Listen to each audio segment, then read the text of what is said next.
Hoje eu vou contar pra vocês o que aconteceu quando eu perdi o meu primeiro filho. Primeiro, porque eu perdi 2. Tudo começou quando eu estava tentando engravidar. E eu decidi que no dia 15 de dezembro de 2022, eu ia tirar o meu DIU. Que foi exatamente esse dia. 5 minutos, tiramos. Aí. Tirado. Tá ansiosa? Agora a pior parte é segurar a boca e não contar pra ninguém. Quando eu coloquei o DIU, o médico falou pra mim que assim que eu tirasse, eu ia engravidar, no mesmo mês. Então a gente segurou e ficou com o DIU até o momento que a gente decidiu falar, putz, agora é hora da gente engravidar, vamos tirar. E aí, no dia 15 de dezembro de 2022, a gente tirou o DIU. Gravei esse dia, porque a ideia era fazer um vídeo tirando o DIU, sem contar pra ninguém, depois quando engravidasse, quando o neném nascesse, mas não foi o que aconteceu. Conhecendo a Isadora, já tô fazendo esse vídeo antecipado. Eu sei que ela vai fazer um vídeo sobre isso. Então, eu tô aqui. Tô indo lá com ela agora pra gente tirar o DIU. Que emoção, hein? Não sei se eu tô preparado ainda pra isso. Mas bora lá, né? Que Deus nos abençoe. Então a gente tirou o DIU e ficou tentando. Passaram 6 meses e nada aconteceu. A gente falou, não é possível. A gente foi no ginecologista e ela falou assim, é normal. Até 1 ano tentando, é normal não engravidar. Aí eu falei, mano, mas eu não quero esperar até 1 ano, eu quero já fazer os exames agora.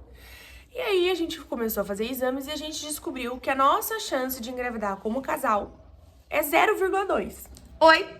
Hoje é dia 30 de agosto, aniversário da minha irmãzinha, e eu acabei de ter uma consulta online com o nosso médico de fertilização, especialista em reprodução humana. O que ele falou? Isadora, eu mandei, já tinha feito vários exames, né, eu passei no ginecologista, o Vini no urologista, eles pediram vários exames, a gente pegou o resultado desses exames e foi no médico de reprodução humana. Ele olhou os resultados e falou assim, Isadora, eu tô sozinha aqui porque o Vini teve que ir pra São Paulo. Isadora, pra você engravidar de maneira natural, só um milagre. A única maneira de você engravidar é com fertilização in vitro. E eu tô rindo porque eu fiquei nervosa. Eu estava muito nervosa, eu estou nervosa e eu já imaginava, né? Mas esse mês passado, Deus falou pra gente assim, Isadora e Vinícius, tirem as preocupações de vocês. Deixa que eu vou cuidar, porque está na hora de gerar. Faz uns 3 meses, não faz um mês não. E agora o médico falou que só um milagre. Então,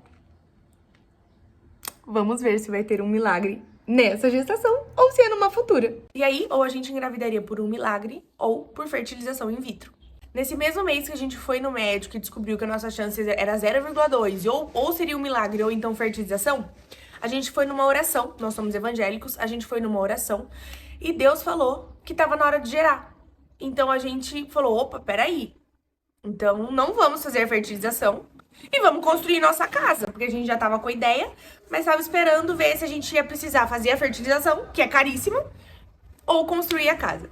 Como Deus falou pra gente que a gente tava na hora de gerar, a gente foi lá e começou a construir a casa. Comprou o terreno e começou a construir.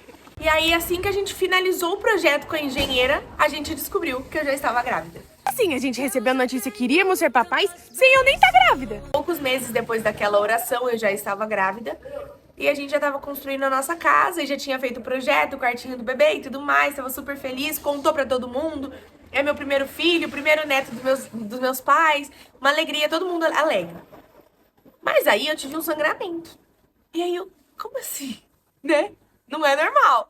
Aí eu fui no médico e tive esse sangramento. Fui fazer o primeiro ultrassom. Não deu pra ver. Ah, e volto daqui 2 semanas. Aí voltei. Não deu pra ver. Ó, mas tá com sangramento, tu vai precisar fazer repouso absoluto e tomar Ultragestan. Tomando Ultragestan e com repouso absoluto e o sangramento lá. Passaram alguns dias, eu peguei dengue e aí eu fiquei bem mal de cama. Eu moro em Minas e meus pais em São Paulo. Eles vieram pra cá, minha mãe veio pra cá cuidar de mim. Eu fiquei 1 semana com febre, bem mal mesmo, não conseguia comer. Aí teve um dia que eu tentei sair até, fui num restaurante, cheguei no restaurante, desmaiei. De tanta fraqueza que eu tava, passei mó mico. Voltei pra casa, meu marido buscou, voltei pra casa. Não sabia que eu tava com dengue, porque ninguém tava com dengue na época. Não tinha estourado a dengue. Hoje a gente tá num surto de dengue, mas na época a gente não tinha estourado a dengue ainda. Então eu tava com a garganta inflamada, a médica me deu antibiótico pra garganta. Tomei e me deu muita reação por causa da dengue. Eu não podia estar tomando aquele antibiótico. E aí eu fui, vamos ver como tá, vamos ver o bebê, porque eu tive mais sangramento. Fui fazer um ultrassom em outra cidade. Quando eu cheguei lá pra fazer a consulta e o ultrassom, meu marido tava em São Paulo com o irmão dele. E eu fui com a minha sogra, porque minha mãe já tinha ido embora, que eu já tinha melhorado. Mas a minha sogra tava muito preocupada, então ela pegou e me levou no médico. Eu fui fazer o ultrassom e a gente ia filmar pra mostrar pro pai do neném, meu marido, o ultrassom. Por quê? Naquele dia era o dia de ouvir o coraçãozinho do neném. Aí quando a gente entrou, eu deitei e a minha sogra foi começar a filmar, o médico falou, não pode filmar. Extremamente grosso. Aí eu falei, mas o meu marido tá em São Paulo, ele quer ver o coraçãozinho. Não pode filmar. Tá bom, não filmamos, vamos ouvir o coração. Na hora que ele viu o neném no ultrassom, ele simplesmente seco, grosso, extremamente idiota, falou assim, você não vai ouvir o coração do bebê porque você tá tendo início de aborto. Aí eu olhei pra minha sogra começou a chorar, eu fiquei em choque, eu falei, como assim? Eu tô vindo ouvir o coração do meu bebê? E aí você me fala que eu tô abortando meu bebê? Como assim? O que tá acontecendo? Ele levantou da cadeira e entrou na sala. Tipo assim, desse jeito. Aí eu saí, entrei, me troquei e fui pra fora. Liguei pra todo mundo e eu não conseguia fazer, não sabia o que eu ia falar pro Vinícius. E aí eu liguei pra todo mundo, eu liguei pra minha cunhada, pra minha mãe. E aí quando eu liguei pro meu marido, ele tava com um sorriso aqui, esperando saber se deu pra ouvir o coração do neném. E aí eu falei, não, amor, o neném morreu. Aí ele desligou o telefone, saiu da loja que ele tava e começou a vir voando pra Lambari, pra Minas Gerais, onde a gente mora. O meu cunhado tava do lado dele, ele não tinha contado pra ele não falava nada, meu marido não falava nada pro meu cunhado. Meu cunhado ligou, falou, o que tá acontecendo que o Vinícius não fala nada, ele tá voando na estrada. Aí a gente contou pra ele. E aí depois disso a gente saiu do ultrassom e entrou na sala da médica. Mas antes de entrar na sala da médica eu contei pra eles. Aí a médica falou assim, olha, realmente você tá tendo início de aborto e a gente vai dar 1 semana, 7 dias pra ver e você voltar a fazer outro ultrassom pra ver se esse neném vai evoluir ou não. Foram os 7 dias mais intensos da minha vida. Porque foram 7 dias de jejum e oração aqui em casa. A gente orava todos os dias, em família, em prol desse neném. Porque a gente acreditava que Deus ia fazer uma obra. Mas por último, a gente acabou percebendo que o neném não ia realmente nascer, né? Eu comecei a sentir isso. Eu tava outro dia, eu fui tomar banho. Na hora que eu tava ligando o chuveiro, eu encostei na pia. E Deus falou no meu coração, você vai perder esse bebê. E eu falei, meu Deus. E eram nesses 7 dias de oração. Eu falei... E aí eu já fiquei, né? Quando chegou no último dia, amanhã a gente vai fazer ultrassom pra ver se o bebê evoluiu ou não. Meu sogro pediu pra eu e o Vinícius fazer uma oração. Cada dia um fazia e nesse último dia eu e o Vinícius que a gente ia fazer a oração. E aí eu falei, Senhor, o nosso desejo é que o Senhor dê vida pra esse neném e ele nasça, porque a gente tá com muita alegria e tudo mais. Mas, Senhor, que em tudo seja feita a Tua vontade. Nessa hora, eu entreguei nas mãos de Deus e falei, Senhor, a Sua vontade é melhor do que a minha. Faça a Sua vontade. E aí, depois eu terminei a minha oração, o Vinícius orou também. E ele também falou, Senhor, que em tudo seja feita a Tua vontade. Nesse momento, a gente já ficou em paz e eu já tinha certeza que o neném não ia viver. Mas eu não falei, né? A gente fica com esperança. E aí, no dia seguinte, a gente foi... minha mãe... Eu, o Vinícius e a minha sogra. E a gente ligou pra minha mãe, que ela mora lá em São Paulo. A gente ligou pra minha mãe. E a gente foi num médico, que a minha sobrinha nasceu com ele. Então a gente já conhece ele. E ele é muito carinhoso, muito tal.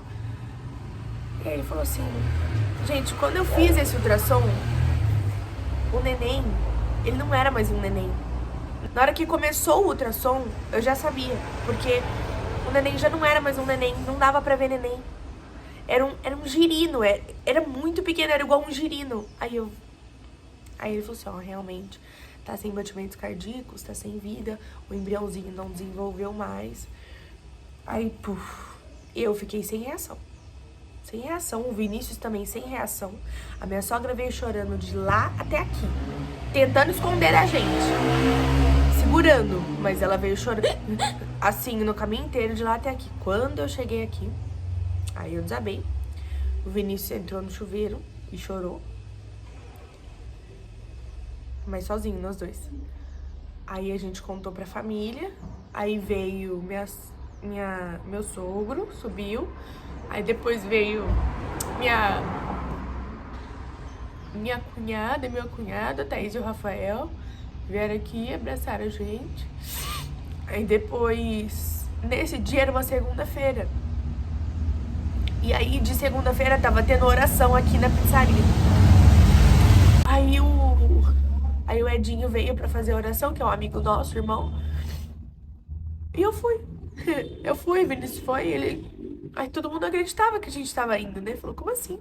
Acabaram de receber a notícia que perdeu o neném e tá vindo uma oração? Sim.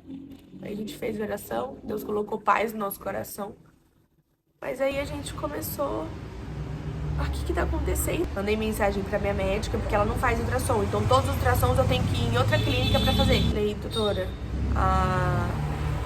o neném morreu, não tem mais neném e tal. Aí ela falou assim, não, Isadora, a gente vai marcar uma curetagem pra amanhã. Ou você pode esperar 30 dias. Eu falei, eu não quero. Eu quero a curetagem, que é uma cirurgia pra raspar o útero e tirar o neném, tirar tudo. Limpar o útero. Falei, eu quero a curetagem, aí eu já marquei no dia seguinte. E eu não queria expelir em casa, porque a minha mãe expeliu em casa, ela teve um aborto, a minha sogra teve um aborto, também expeliu em casa. E elas falaram que é uma dor absurda, eu falei, eu não quero. E eu também não ia querer ver o neném saindo ali na privada, não queria. Falei, então eu quero fazer a curetagem. Aí eu tava trabalhando na época, né? E aí eu mandei mensagem pra gestora. Ela falou assim, tá bom, vou avisar a outra menina que trabalha lá, né, que você não vai ficar off. Eu queria saber, depois da curetagem, depois que você fizer a sua cirurgia, você vai, no mesmo dia, vai voltar a trabalhar? Mandou isso pra mim. Eu falei, olha, é uma cirurgia, eu não vou voltar a trabalhar no mesmo dia, né? Eu não tenho nem psicológico pra trabalhar hoje e eu preciso fazer repouso. Além do psicológico, eu preciso fazer repouso por causa do meu corpo. Tá bom, então, é que eu tô pensando em tanta coisa, mas aí eu nem sei. Depois você me manda o atestado. Eu falei, tá bom. E não falei mais nada com ela. Aí nesse dia, eu e o Vinícius, a gente saiu, né? A gente mora em Lambari, é uma cidade pequena do sul de Minas. E a gente foi pra Varginha, num restaurante japonês. A gente foi pra Varginha, a gente queria espairecer, queria fazer alguma coisa, nós três. E aí a gente foi no restaurante japonês pela última vez. E aí foi quando eu postei pros meus seguidores que eu tinha perdido o neném. E aí eu postei foto. Aí eu postei, olha, a última vez, nós três jantando. Né? E aí... Era a última vez, nossa. Eu tava de 2 pra 3 meses, mas a minha barriga tava grande em relação a não estar grávida. Essa é minha barriga um dia antes de eu fazer a cirurgia. Comi no restaurante, comecei a fazer o jejum e no dia seguinte, 6 horas da manhã, a gente foi pra São Lourenço, que é uma cidade aqui do lado, e tem um hospital bom pra fazer a cirurgia. Aí eu entrei, fui internada na aula de maternidade. Eu, meu marido, minha sogra não podia entrar, era só um acompanhante. Ela ficou me esperando lá embaixo. Aí entrou eu e o Vinícius. E eu fui internada na aula de maternidade. Aí você só ouvia choro de bebê. E aí quando eu fui fazer... Aí eu cheguei lá, internei, colocou um remédio em mim pra dilatar o colo do útero. Aí eu dormi, meu marido dormia, a gente não acreditava no que tava acontecendo. Quando chegou umas 9h30 da manhã, eles foram me buscar e me bateu um desespero. Bateu um desespero que eu tava indo tirar o meu neném. Eu tava indo pro hospital fazer uma cirurgia do meu neném e eu ia voltar pra casa sem ele, né? O Vini não pode acompanhar, porque não pode entrar no centro cirúrgico, ele ficou no quarto, dei tchau pra ele e a gente foi, eu fui na maca, mas eu fui chorando, que eu não conseguia nem respirar, de tanto que eu chorava. Não tô acreditando que tá acontecendo isso comigo. Por que eu perdi meu neném? O que tá acontecendo? Não quero. Por que eu perdi meu neném? Aí entrei na sala de cirurgia, ela aplica, as enfermeiras todas me fazendo carinho, conversando comigo, oh meu amor, não sei o que, não sei, muito carinhosas. Aí a anestesista também, oh meu amor, eu vou fazer uma... Eu tava com medo de tomar a hack, mas aí ela fez uma anestesia, uma sedação. Na hora que ela fez a sedação eu já dormi. e acordei na outra sala. Acordei na sala de espera, com várias grávidas. Quando eu cheguei pra internar, tinham muitas mulheres grávidas chegando pra ganhar o neném. E aí, quando eu acordei da cirurgia, eu tava numa sala cheia de mulheres grávidas. Cheia. Mulheres que tinham acabado de parir e mulheres que tinham parido. Então, mulheres que estavam lá barrigudas ainda com o neném dentro e mulheres que tinham acabado de tirar o neném. E eu que também tinha tirado meu neném, só que eu não ia voltar com meu neném pra casa. Elas iam. E aí eu tava com um cobertor, uma manta térmica e outro cobertor por cima. E eu tremia de frio. Mas é por causa da anestesia. Aí eu demorei muito pra ir embora pro quarto. E aí eu cheguei lá, tava meu marido e minha sogra. O neném foi pra biópsia pra gente ver o que era. E a gente não conseguiu descobrir o sexo do neném. Eu tava 1 ano tentando engravidar. A minha chance de engravidar de forma natural era 0,2%. Não é nem 2%. É 0,2%. E eu tinha engravidado. E aí eu perdi. E Deus falou que eu ia gerar. E eu gerei. Não nasceu. Mas eu gerei. Não foi pra mim, foi pra Deus. E a médica falou: Isadora, agora vocês precisam viajar. Vocês precisam espairecer a cabeça. Vocês não podem ficar em casa. Porque senão vocês vão piorar, vocês vão ficar muito mal. Isso foi dia 28 de dezembro de 2023. Meus pais vieram pra cá. A gente passou o ano. E depois a gente pegou o carro, eu e o Vinícius. E saiu sem destino. A gente foi pra Amparo, onde meus outros cunhados moram. Depois a gente foi lá pra Gramado. Ficamos lá, espairecendo. E eu não tava sofrendo um luto. Eu tava de boa. O Vinícius tava de boa também. E eu tava muito assim. E aí os meus seguidores são muito carinhosos, né? Meus seguidores são muito amorosos. Então eles acolhem muita gente. Então nesse período eles estavam mais ainda. E aí quando a gente voltou, foi que o baque aconteceu, né? Que aí a gente se viu em casa. Eu ia voltar a trabalhar, eu tava sem neném, o que tá acontecendo, E aí teve um dia que a gente chegou em casa, foi olhar e saiu o resultado da biópsia. Gente, não teve motivo. Não teve um motivo pro neném não evoluir. Não teve um motivo pro aborto. Simplesmente foi porque Deus quis. Deus quis que seu bebê morresse? Lógico que não. Mas Deus permitiu que eu e o Vinícius passássemos por isso. Foi tudo da vontade e permissão de Deus. Deus permitiu que acontecesse. Não teve um motivo. A gente investigou e não teve um motivo. Aí o que eu fiz? Quando eu cheguei em casa e eu me vi aqui, sem uma saída, sem uma direção, eu comecei a ir muito mais orações do que eu ia antes. E fui buscar a Deus. Porque eu falei, o meu socorro vem do Senhor, o meu consolo vem do Senhor. Tudo, a minha paz vem do Senhor. Eu preciso ir atrás dele. E eu encontrei muitas vezes nessas orações, nas minhas orações e nas orações que eu ia, Deus me deu conforto, Deus me consolou e eu fiquei bem. Eu sofri muito, mas depois de um tempo eu fiquei bem. Então eu recebo muitas mensagens ainda no meu Instagram. Como assim? Você tá bem? Depois que você perdeu o seu neném. Eu perdi o meu há 3 anos e até hoje eu sofro, até hoje eu tenho depressão. Mas eu tenho certeza que o que me ajudou foi Deus. Ele me reergueu o Vinícius, meu marido, e ele nos ajudou em todos os momentos. A gente sentiu a mão de Deus nos ajudando, a gente sentiu o conforto de Deus, a gente sentiu que a gente não estava sozinho. Deus colocou paz na gente, Deus colocou calma. Foi assim que eu consegui superar a perda do meu neném.